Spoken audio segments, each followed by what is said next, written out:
Well, hi there and welcome to the ISE FX Options Weekly Outlook for June 13th, 2011. As always, this is Jason Ayers of OptionsSource.net. Let's take a look at the weekly chart of the U.S. dollar index. This is a great way to gain perspective as to how the U.S. dollar has been trading against a basket of currencies.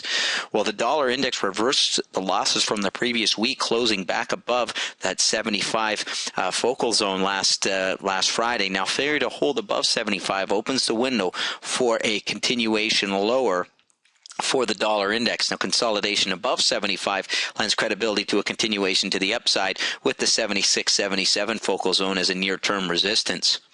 Let's take a quick look at a daily snapshot of the U.S. dollar index, and we can see here that the daily chart reflects that significant move higher that took place on last Friday, closing just at that 75 level. Consolidation above 75 should confirm a continuation higher for the U.S. dollar against most of the major currencies. Next up, the CDD, the U.S. versus the Canadian dollar. Well, we can see that the CDD here appears to be forming a bullish ascending triangle. However, the 97-98 focal zone remains an important overhead resistance.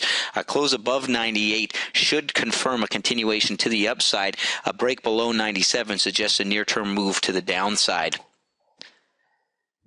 Next up, the YUK, the U.S. versus the Japanese yen. Well, the YUK hovers at the 79.80 support level, a break of which suggests a continuation lower. Any upside move is likely to meet with resistance at this 81.82 focal zone. Let's take a look at the U.S. dollar versus the euro as seen here in the ISE FX Options Pair Value EUI. Well, the EUI finished last week strong with a test of the 69.70 resistance level. A break above 70 should confirm a bigger picture move higher. However, failure to close above the 69.70 focal zone is likely to yield a retest of support at 67.68.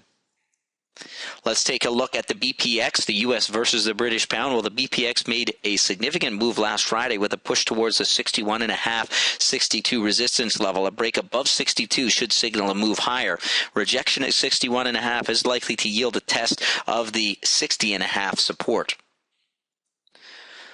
Let's take a look at the AUX, the U.S. versus the Australian dollar. Well, the AUX is currently testing a significant resistance level, and a break above 95 should signal a continuation to the upside. A break below 94 is likely to retest this 93 support. Let's take a look at a few of our key points. First of all, the U.S. dollar index staged a significant comeback last week with a close back above the 75 resistance. Consolidation above 75 lends credibility to further strengthening for the U.S. dollar against most of the majors. The CDD continues to find resistance in the 97-98 focal zone. The current trend appears to be to the upside with a possible ascending continuation triangle forming. We need to see a break above 98 to confirm a continuation to the upside. The YUK appears to be finding support at the 79.80 focal zone. A bounce is likely to meet with resistance at 81.82. A break below 79.5 signals a continuation lower. The EUI retraced significantly last week and is now testing the 70 level for resistance. A break above 70 lends credibility to a resumption of the uptrend. The BPX consolidated above 61 and finished last week with a significant push towards the 61.5, 62 resistance level. We need to see a break of 62 to lend credibility to a continuation higher. The AUX broke above 94 last Friday, suggesting a continuation higher. We need to be cautious of the 95 resistance level. A break above 95 will lend further credibility to the uptrend. And this has been your ISE FX Options Weekly Outlook for June 13th, 2011. As always, this is Jason Ayers of OptionsSource.net, reminding you to sign up for your free webinar at www.optionsource.net. Thanks for joining me here this week. We'll see you here next week.